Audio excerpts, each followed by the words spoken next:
सेवेला सुरुवात करण्यापूर्वी थोडा पर्याय देणं महत्वाचं आहे। चालू असलेला अखंड हरिनाम सप्ताह भगवंतांच्या कृपेने संतांच्या आशीर्वादाने भाविकांच्या अमोल सहकार्याने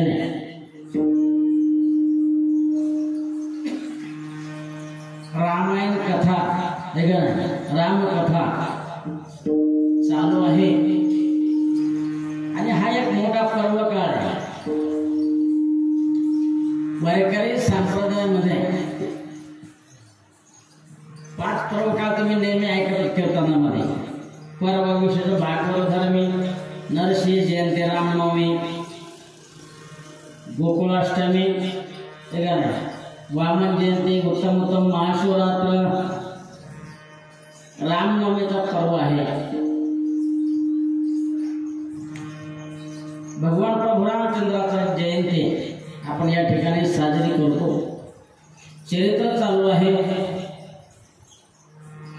आणि माझ्याकडे कीर्तनाची जी सेवा जी आलेली आहे ते बऱ्याच दिवसापासून आली बरं का, म्हणजे 1 वर्ष झाले असतील या ठिकाणी. सर्वांचे लाडके असणारे भुजंगांना लोहार ठीक आहे, त्यांच्या सौजन्याने माझ्यापर्यंत आलेले आहे. आहे पुण्यामध्ये ठीक आहे. ही सेवा त्यांनी पांडुरंगाला पोहोचणार आहे. म्हणजे कार्यक्रम त्यांचे चालू आहेत त्यामुळे येणे शक्य नाही. म्हणजे मला तुम्ही सेवा करू नये. पेमेंट कालच झालेलं आहे ऑनलाईन म्हणून त्यांच्या माध्यमातून ही माझ्याकडे सेवा आलेली. 7 तास सव्वा तास आपल्याला चिंतन करायचं. अधिकार संपन्न असलेले आमचे महाराज मंडळी, गायक मंडळी, वादक मंडळी, पेटी मास्तर, श्रोते मंडळी, महिला मंडळ, यूट्यूबवाले आमचे तात्या, स्पीकरवाले, गजर शंकर स्वामी म्हणजे यूट्यूबला जाणार आहे. ती पण सेवा मोठी आहे. म्हणजे प्रसार महाराष्ट्रामध्ये वादक, पेटी मास्तर, गायक मंडळी सर्वांच्या चरणी नतमस्तक होऊन सेवेला सुरुवात करतो.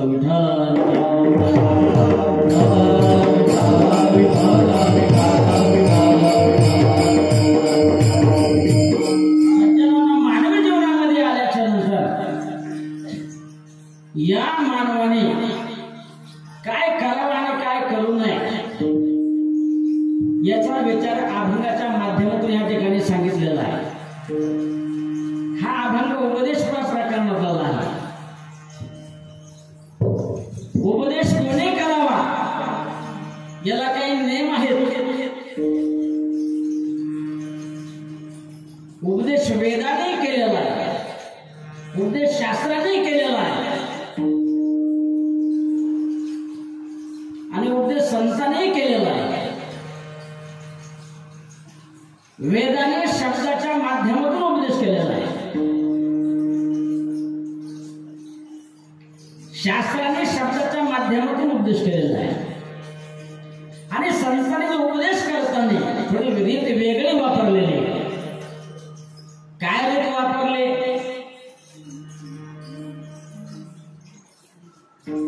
शास्त्र, वेद आणि संत तिघांनाही उपदेश केलेला आहे. शब्दाच्या माध्यमातून जो उपदेश केला तो समाजापर्यंत पोहोचला नाहीये.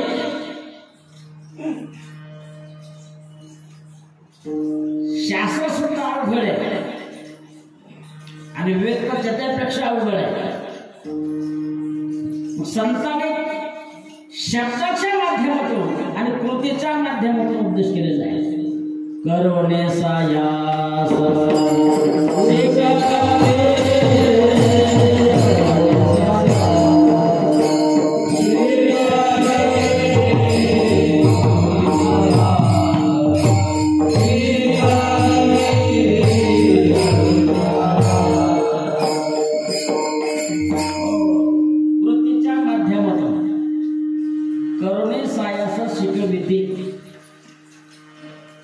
संतांनी अगोदर ती कृती केली, अंमलात आणलेली आणि नंतर समाजाला सांगितले. तिथं समाजाला सांगण्यातच वेळ गेला. कृती जर होत नसेल त्याचा प्रभाव समाजावर काय होणार आहे? मग संतांनी जी रीत वापरलेली उपदेश म्हणजे काय, उपदेशाची व्याख्या काय शास्त्रामध्ये? उपदेश हा गुह्य गोष्टींचा असतो. गुह्य वार्ता आविष्कारा इथे उपदेश हा असं सूत्र आलेलं आहे शास्त्रामध्ये. गुह्य गोष्टी वार्ता आविष्कारा इथे उपदेश असं एक सूत्र आहे. गुह्य म्हणजे गुप्त गोष्टी सांगणे असं जर अर्थ घेतला आपण तर कोणीतरी काहीतरी कोणाचा तरी भ्रष्टाचार सांगतो, याला उपदेश म्हणावं लागेल आपल्याला. उपदेश करताना उपदेश ज्यांना केलाय त्यांची त्या तिकडे प्रवृत्ती असली पाहिजे आणि तो उपदेश धर्माला अनुसरून पाहिजे, तेव्हा तो उपदेश फलरूप होत असतो. कारण धर्माला अनुसरून अनेक गोष्टी आहेत, त्या जर आपल्याला आजच्या घडीला कळलेल्या असत्या तर सर्व लोक धर्मपरायण झाले असत्या, झाले की नसते. पण धर्माचं तत्व हे एवढं अवघड आहे. महाभारतात त्याचा श्लोक आलेला आहे, तर्कोपदिष्टा सती भिन्न. हा श्लोक बघून घ्या. धर्मस्य तत्व नियतं गुह्य. धर्माचं तत्व गुह्य आहे. बऱ्याच लोकांना धर्म कळतो पण धर्माकडे त्यांची प्रवृत्ती होत नाही. ठीक आहे, महाभारत जर वाचन केलं असेल तर लक्षात येईल.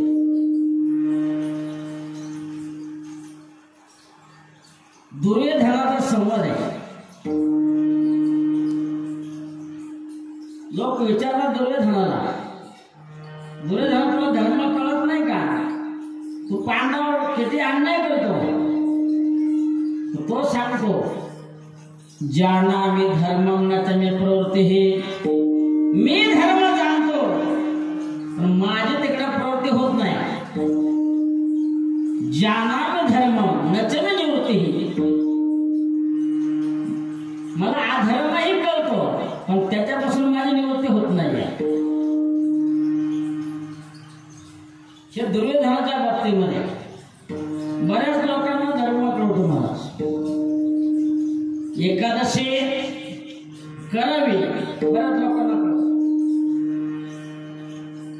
किती लोक एकादशी धरतात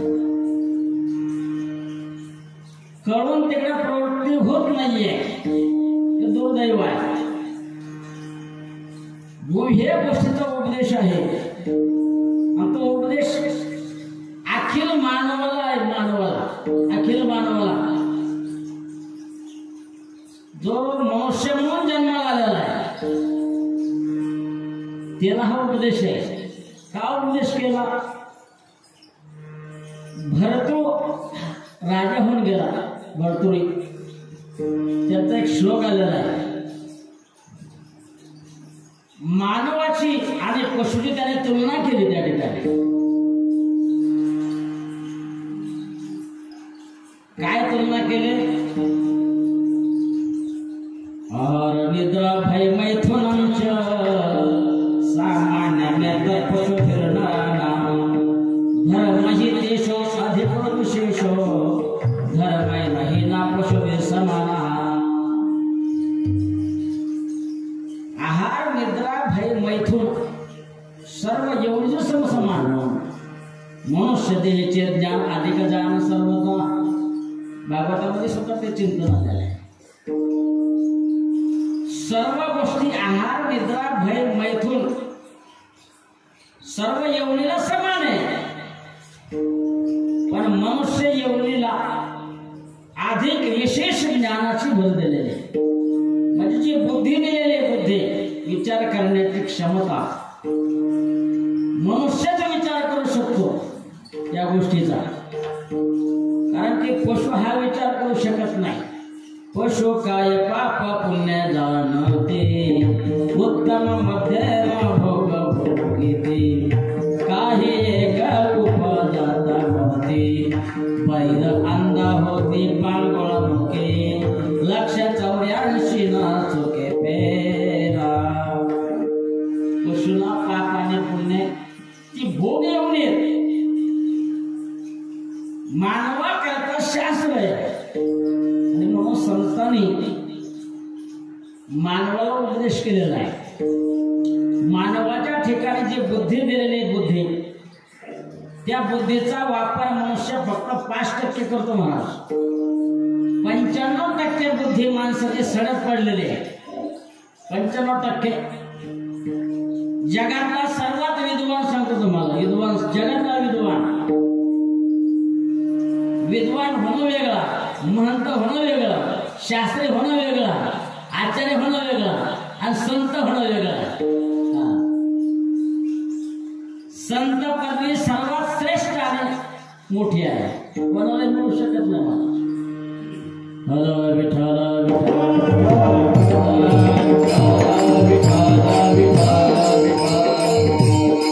जगातला जो विद्वान आहे, विश्वातला विद्वान, विज्ञान शिकून विद्वान होत नाही, लक्षात ठेवा. ज्ञान विज्ञान सहित हे दोन सोबत पाहिजे गुणावर का महाराज. काही लोक विज्ञानामध्ये अडकलेत, ते आध्यात्मिक मध्ये कमी पडल्यामुळं आध्यात्मिक नाही त्यांच्या जीवनामध्ये. विज्ञान हेच मोठं आहे, ठीक आहे नाही, विज्ञान हेच श्रेष्ठ आहे. विज्ञान कोणी काढलेलं आहे? भगवंताने तयार केलं विज्ञान, पूर्वीपासूनच आहे. विज्ञानासहित वा वा, धन्यवाद महाराज.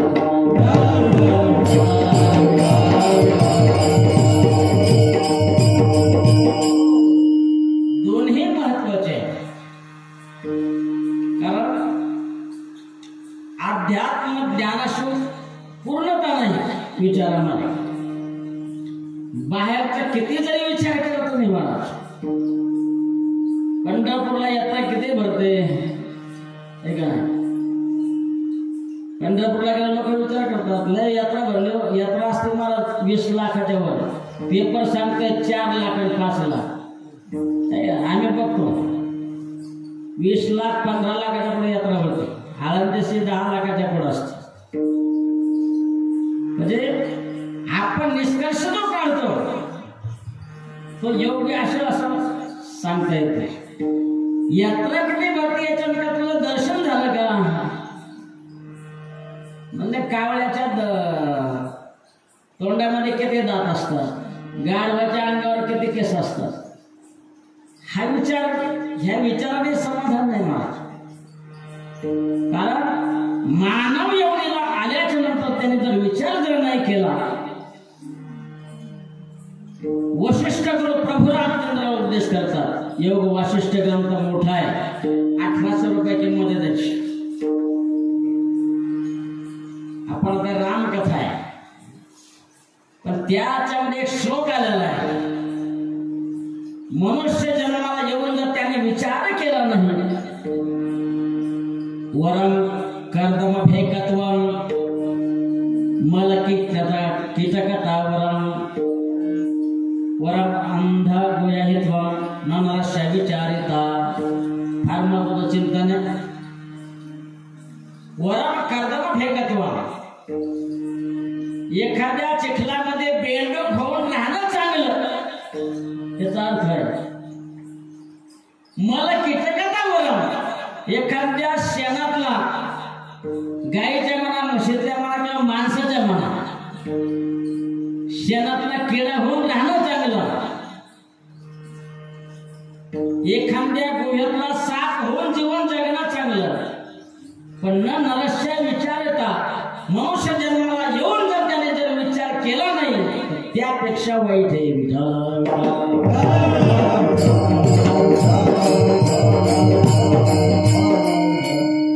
इथं विश्लेषण तुकाराम महाराज सांगतात गाथ्यामध्ये.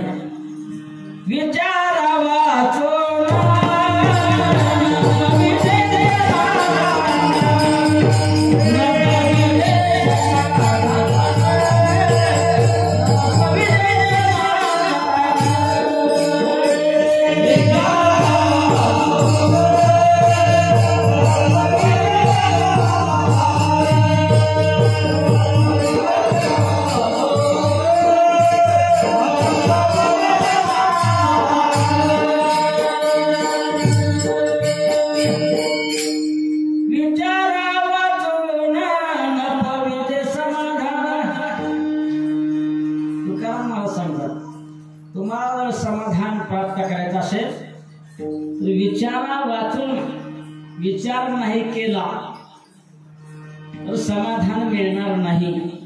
पर विचार का करावा लागतो?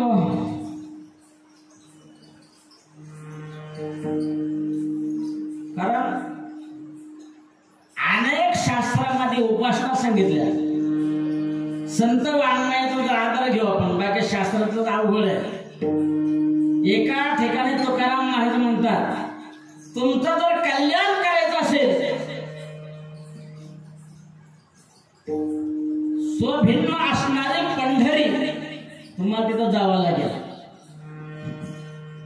स्वभिन्न, कारण तुम्हाला तिथं गेल्याशिवाय खरं सुख प्राप्त होत नाही. सुखाला गे करे शेतळ भगतो पंढरीशी जाये वेळ भगतो अवघाचे सुख रूप जन्म जन्मेचे दुःख संत सांगतात, बाबा तुला जर समाधानी सुख पाहिजे असेल तर पंढरीला जा. स्वभिन्न असणारी नाही, आपल्यापासून भिन्न आहे. म्हणजे पंढरपूर किती किलोमीटर आहे तो? किती आहे? 300 250 हा 350 नसेल, कमी असे. म्हणजे तिथं पंढरीला जावं लागेल आपल्याला. महाराज काही संतांचे प्रमाण असेल, ठळेचा बैसोने कराजे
त्याच्यामध्ये भगवद्गीतेमध्ये सुद्धा भगवंताने हा विषय दुसऱ्या अध्यायामध्ये टाकलेला आहे. ना सतो विद्यते भाव ना भाव विद्यते स्वतः किंवा नैनम छंद शस्त्राने नैनम दहते पावकः ज्ञातस्य ध्रुव मृत्यू ध्रुवम जन्म मृतस्य च. हा विचार मांडलेला आहे भगवंताने. कारण तुकोबाराने हा उपदेश केलेला आहे आपल्याला. विचार सूत्रामध्ये जर सांगायचं नुसता विचार म्हणजे काय, थोडक्यात सूत्र असं आहे, भूतकाळातलं स्मरण, वर्तमानाची जाणीव आणि भविष्याचं चिंतन इथं एकत्र येत आहे. इथं विचार जन्माला येतो.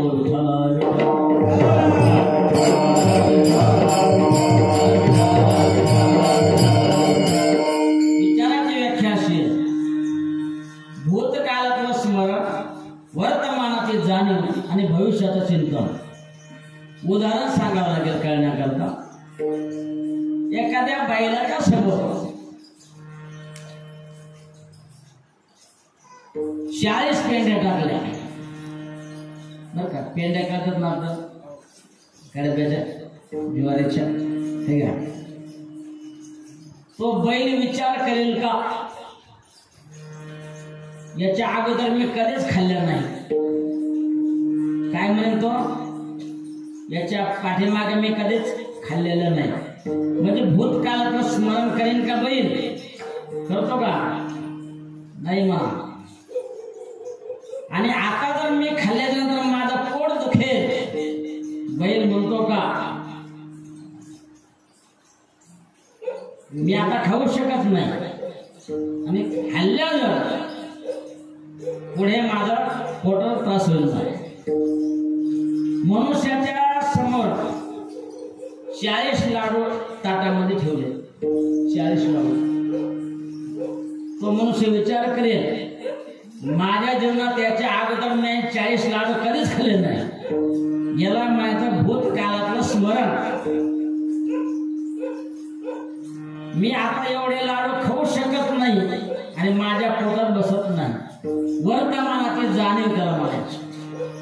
मी जर एवढे लाडू जर खाल्ले तर पुढे माझं पोट दुखेल, म्हणजे भविष्याचं चिंतन. हे फक्त मानवी जीवनात घडू शकतं, पशुच्या जीवनात घडू शकत नाही. म्हणून मानवाने विचार करायला सांगितलेला आहे. विचाराची व्याख्या आहे सूत्रामध्ये, भूतकाळाचं स्मरण, वर्तमानाची जाणीव आणि भविष्याचं चिंतन इथं एकत्र येत आहे. इथं विचार जन्माला येत असतो.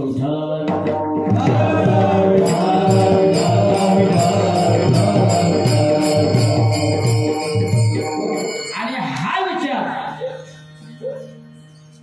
फक्त मनुष्यच करू शकतो, इतर पशुमध्ये हा विचार करता येत नाही. सार काय आणि आसार काय,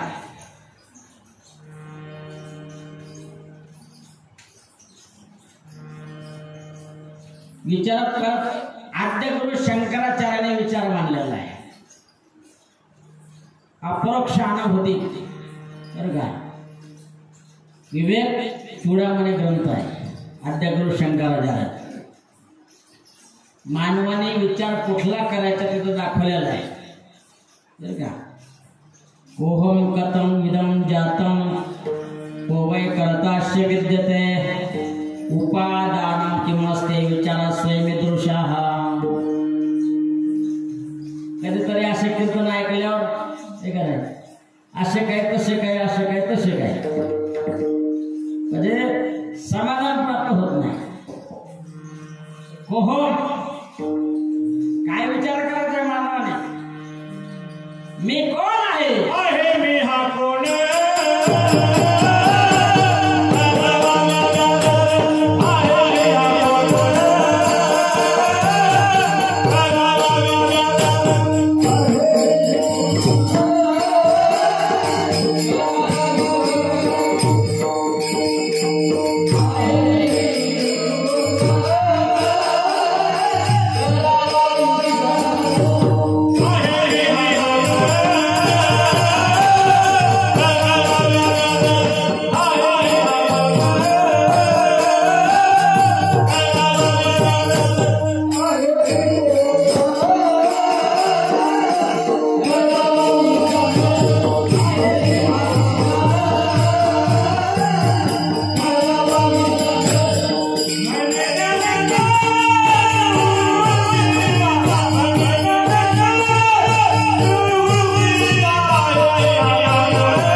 कोण मी कोण आहे एखाद्याने तुम्हाला विचारलं तुमचा पत्ता सांगावा दगडोबा धोंडोबा फत्रे टाकीच्या वर पाण्याच्या टाकीच्या वरच्या साईडला आपण हा पत्ता सांगतो ना हा खरा पत्ता आहे का आपल्याला हा खरा पत्ता नाही महाराज तो कोबरायांना विचारला खरा पत्ता लोकांनी महाराज तुमचं गाव कुठलं आम्ही वैकुंठ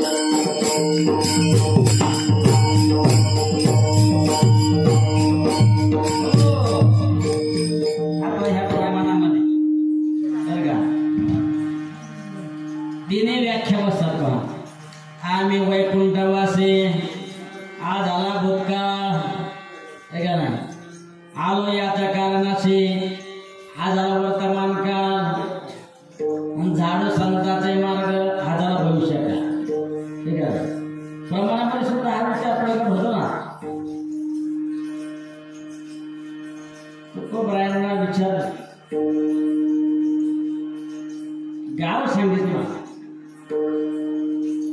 मला तुमचं नाव काय मी वासुदेव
जन्मने वाचस्मरे राम धरी हाची नेम हरणिशी तुका म्हणे कोटी कुळते पुनीत भावे गाता गीता विठोबाचे दोन चरणाचा भावार्थ या ठिकाणी जसा जन्म सांगण्यात आलेला आहे असाच अर्थ असं सांगता येत नाही वेळ संपलेला आहे अखंड हरिनाम सप्ताहातला कीर्तन म्हणजे वेळेला बंद नसतं सकाळी काकडा वगैरे कार्यक्रम जोडलेले असतात त्यामुळे जास्त वेळ घेता येत नाही जेवढा भगवंताने पांडुरंगाने बुद्धी दिली तेवढं सांगण्याचा प्रयत्न केलेला आहे चुकीचं असेल त्या माझ्याबद्दल दोष आहेत आणि योग्य असेल ज्या महात्म्याकडे आम्ही बेटामध्ये बरोबर जयराम बाबाकडे 4 वर्ष संगतीमुळे लाभलेलं आहे.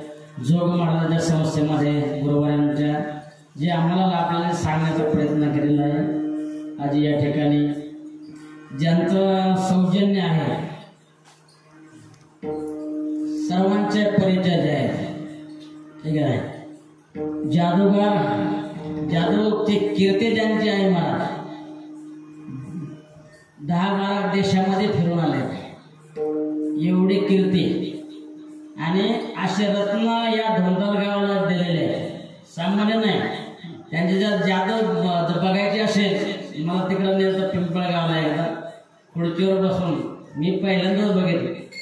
आश्चर्यचकित झालं मला. तुम्हाला माहीतच असेल म्हणजे या ठिकाणी त्यांच्या माध्यमातून बघा सौजन्य या ठिकाणी आणि माऊलीचं दर्शन महिन्याला 1.5 महिन्याला दर्शन घेणार मंडळी अशी मंडळी महाराज आज जरी ते आले नाही तर त्यांची सेवा ही पांडुरंगाला पोहोचलेली आहे. लक्षात घ्या. प्रत्येक क्षेत्रातल्या माणसाला एक शक्य नाही.